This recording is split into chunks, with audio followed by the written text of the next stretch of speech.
Жизнь прекрасна, в ней есть место всему – радости, печали, надежде и любви.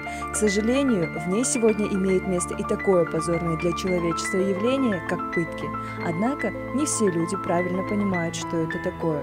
Что же такое пытки? Законодательство Кыргызстана выделяет 3 основных признаков пыток. Человеку нанесли сильную физическую или нравственную боль, страдания.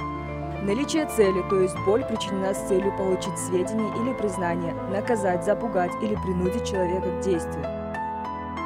Третье. Боль или страдания причинены представителям власти по его подстрекательству с его ведома или молчаливого согласия.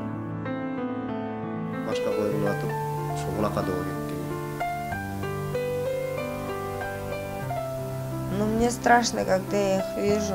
У меня ощущение, что меня сразу опять заберут. Я просто делала, что они мне приказывали. Ну, они по-всякому издевались, матерились, обзывали. Чида. Хакикат бар, чындык бар. В будущем я хочу отучиться, получить высшее образование, встретить хорошего человека, выйти замуж за него, родить детей. Я продолжаю жить и работаю. У меня много целей в жизни. От пыток не застрахован никто.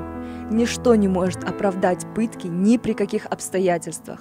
Скажите «да» жизни без пыток.